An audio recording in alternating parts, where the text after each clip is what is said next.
November 1st, 2024, after more than 900 days behind bars, Jeffrey Williams was released from jail. Just a couple of days earlier, though, he was Young Thug. Jeffrey Dahmer. Kids all over Jeffrey Europe Williams. are thrilled. They finally have their own Disney. Oh, I can't hear. 6-7. 6-7. It's the mid-90s. Kids all over Europe are The world's most dangerous woman. thrilled. They finally have their own Disneyland here in Paris. These two kids have come all the way from Switzerland. They've been begging their family to take them here forever. Now they're finally here. And it's better than they imagined. Okay. It really is the happiest place on Earth. Okay. The park is buzzing with life. The daily parade rolls down Main Street.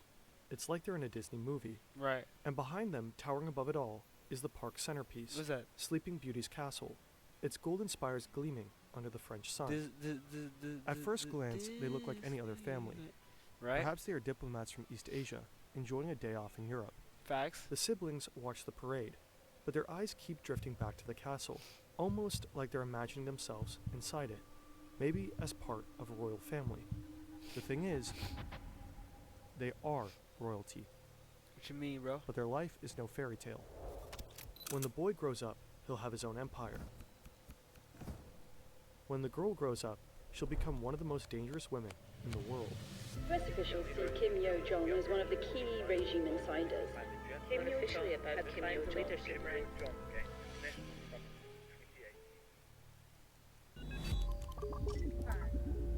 Fern. October 2024, Pyongyang, North Korea. The drone Pyongyang. crashes in the country's capital. North Korea. It's been distributing anti-North Korean propaganda leaflets. It was most likely sent by South Korea, another act in the decades-long war between the two formerly united countries. That's crazy. The regime issues an official statement, warning that South Korea can expect the worst if they dare to escalate military tensions again. The worst meaning nuclear retaliation. The border is armed at full wartime strength, on standby to open fire. Nuclear threats coming out of North Korea are nothing new.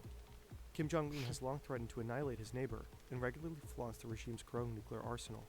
What is new is that this threat isn't coming from him. It's coming from her. Kim Jong-un's younger sister, Kim Yo-jong. The world has seen this woman before. In February 2018, at the Winter Olympic Games in South Korea, she has on. for the first time in decades, a direct member of the Kim family sets foot on South Korean soil. For 3 days, Kim Yo-jong captivates the media, attending meetings, having lunch with South Korea's president, Moon Jae-in, shaking hands. Unlike her brother, she is not intimidating. She is not shouting threats. She is charming, soft-spoken, and diplomatic. For a brief moment, it feels like North Korea might be changing course. Maybe this is the start of a new era, Kim who a meets path to peace. But the Yo-jong people see in South Korea is just one side of her. Soon, the world will see the other. What's soon? North Korea is a country built on control. Right. Every piece of information is carefully managed by the regime. outside the DPRK, we like to think that we're in control of our own information. Yep. But just as you're watching this, data brokers might be collecting and selling in your personal data, your home now. address.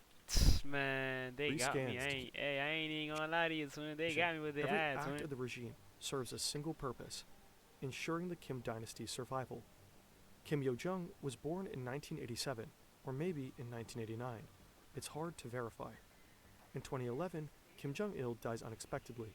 His youngest son, Kim Jong-un, is declared his successor. At his father's funeral, a young woman stands behind him, dressed in black, head tilted to the side, gaze lowered.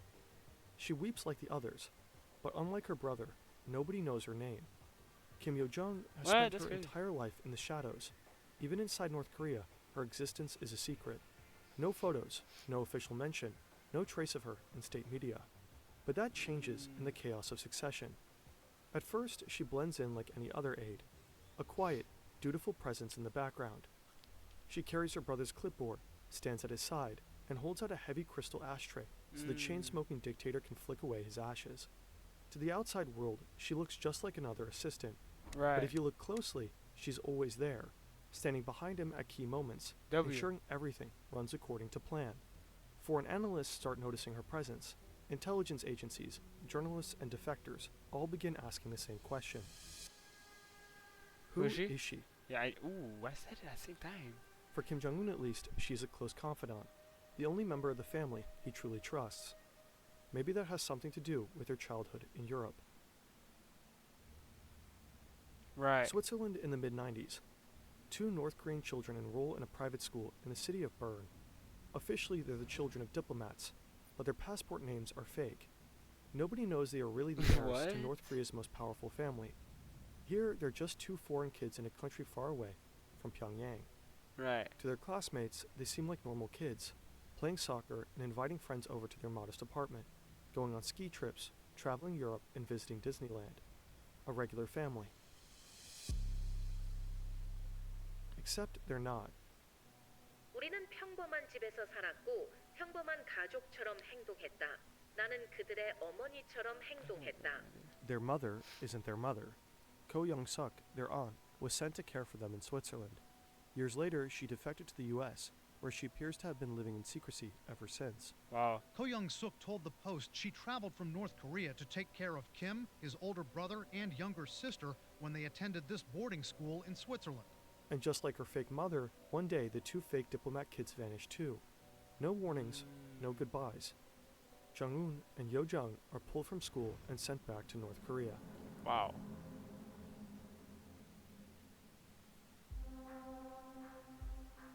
After Yo-jung's stint in Switzerland, she studies computer science at Kim Il-sung University in Pyongyang.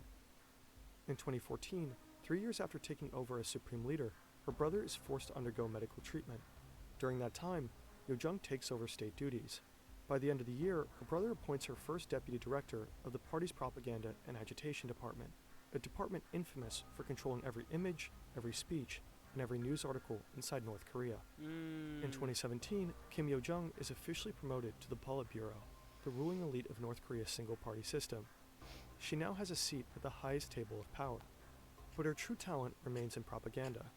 Wherever Kim Jong-un appears, Kim Yo-jung is there too, not just as his sister, but as his PR manager, his shadow. Right. She sets the stage before he arrives and follows him like a ghost when he leaves. A year later, for the first time in her life, she takes center stage.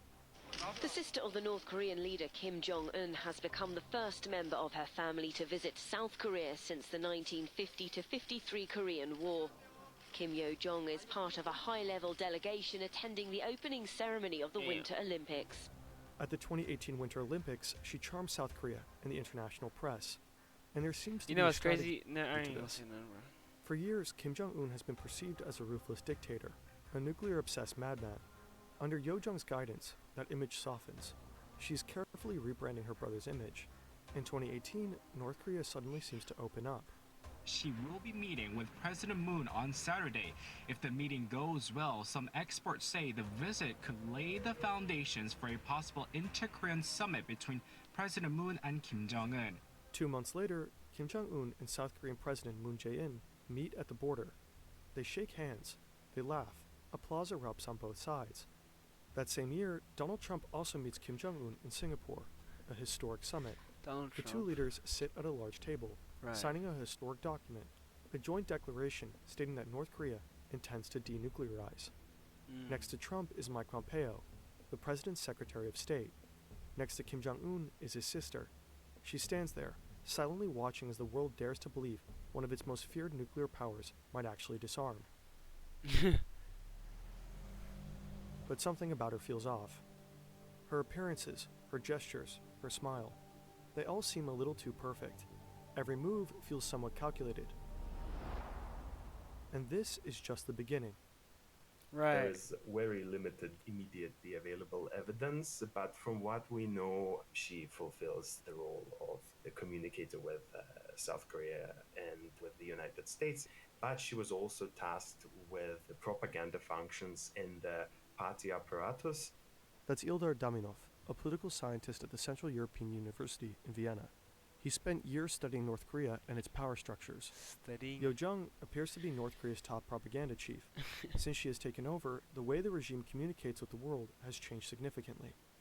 It became much more flexible and it also went online. So there were multiple attempts to also leverage some Western platforms such as YouTube, for instance, to broadcast certain North Korean points of view. Under Kim Yo-jung's watch, North Korean propaganda has gone digital. We've already covered the bizarre world of North Korean influencers in a previous video, link in the description. But Yo Jong's real role now seems to be that of the regime's chief foreign policy mouthpiece. And in North Korean terms, that translates to one thing above all: threats and insults. In 2020, Yo Jong orders the destruction of the so-called liaison office, an embassy-like facility right at the border of Kaesong, a fragile diplomatic connection between the two nations that has been established just a couple of years prior. It's crazy. Her once polite smile is gone. Her rhetoric gets more resentful and insulting. That's what you're saying? In 2022, Kim Yo Jong addresses the nation in a rare public speech. It's the first time the North Korean public hears her voice in state media. 이 방역 전쟁의 나날 거열 속에 시비 앓으시면서도 자신이 끝까지 책임져야 하는 인민들 생각으로 한순간도 Yo, this is 자리에 누우실 수 없었던 원수님과 The event is staged to praise her brother. He has a high fever, but never lays down to rest, too worried about his people. Officials wipe tears from their faces. He has COVID, but according to her, the real culprit isn't COVID. It's South Korea. 우리 공화국에 비루스가 유입될 수 있는 위험한 짓거리를 계속 행하는 경우 우리는 비루스는 물론 남조선 당국 것들도 박멸해 버리는 것으로 대답할 것입니다. When South Korean activists send leaflets across the border in 2024, Kim Yo Jong allegedly orders a response in kind: balloons floating back over the DMZ, carrying bags of garbage and feces. In October, she calls Ukraine and South Korea vicious dogs bred by the United States. And in another written statement later that month, her final words are just as blunt. There can never be a change of the line. Have sanction, pressure, and threats stopped us? They've only made us stronger. If one is not a fool, one should not do a stupid act of expecting our change. North Korea never honored its agreement with the US. Instead of dismantling its nuclear program, it doubled down, conducting missile tests in open defiance. That's crazy. Meanwhile, South Korea and the US have long resumed their military exercises. In 2023, then US President Joe Biden formally pledged military support to South Korea should a nuclear war with the North ever break out. North Korea is forging alliances of its own. In June 2024, Kim Jong-un and Russian President Vladimir Putin signed a military pact, vowing mutual military assistance. Soon after, North Korea sent thousands of soldiers to Russia to support its troops in the war against Ukraine. North Korea is now actively inserting itself into a conflict that stretches far beyond its own borders. And while Kim Yo Jong hurls one aggressive threat after another into the world, her brother carefully cultivates the image of a benevolent leader. It's almost as if they switched roles. Or, as Sung Yoon Lin, author of the only biography on Yo Jong, puts it, he's the bad cop. She's the even worse cop. What? In 2024, North Korea released a surreal propaganda video that went viral. Cheerful children wave flags. Factory workers clap and sing. Soldiers go crazy playing violins in an orchestra, while grinning female soldiers leap into the air, giddy with joy. It's a carefully staged and almost hilarious spectacle of devotion. That's The real North Korea looks different. right. It's a country where people are kidnapped, thrown into prison camps, publicly executed for the slightest defiance. A country that holds its people hostage within its borders, choosing famine over reform, weapons over survival, missile tests over food supplies, nuclear threats over diplomacy. A brutally ruled nation with What? at least 50 nuclear warheads at its fingertips. Historically, the Kim dynasty has always passed power from father to son. Kim Jong-un's health is a question mark. He's only in his early 40s, but rumored to have severe health problems, likely due to his chain smoking, excessive drinking, and rumored heart issues. If something were to happen to him tomorrow, North Korea would be left with no clear successor. At least, no male successor. In recent years, North Korea has quietly been introducing another Kim to the public, Jong-un's daughter, Jue. She's been seen at missile launches, standing beside her father, eerily composed for a child. State media call her the beloved daughter and the respected child. Some analysts believe she's being groomed as the next supreme leader. The thing is, Kim Jue is only 11. If her father were to die unexpectedly, she likely wouldn't be ready to rule. Right. Even though women have taken on more visible, more authoritative roles in Kim Jong-un's regime, the country remains deeply patriarchal. Women face systematic abuse, sexual violence, and forced labor, often at the hands of state officials. 70% of defectors are women. Most flee into China, where many are trafficked or exploited, Yeah, I see because that. escaping North Korea is nearly impossible. If a Link in woman the were to description. succeed Kim Jong-un, it would likely be one with the power, experience, and authority to do the job. Right. His sister, Jinx. Once a soft-spoken figure in the background, Kim Yo-jong has become one of the most powerful and feared figures in North Korea. Wow. Under her watch, the regime has learned to manipulate its global image more carefully than ever before. But her power isn't just about controlling narratives. By 2021, Yo-jong has reportedly followed her brother's path. According to multiple sources, she personally ordered the execution of high-ranking government officials, simply because they annoyed her. What? But perhaps the most dangerous thing about her is that she has a direct line to Kim Jong-un, the one person who sits at the nuclear button and trusts her judgment more than anyone else's. No one knows just how far she's willing to go. Hey, we don't want to push her buttons. Get it? Buttons. I'm going hard, I need to go again. They call me slipping, fucking watch, but I won't slip again.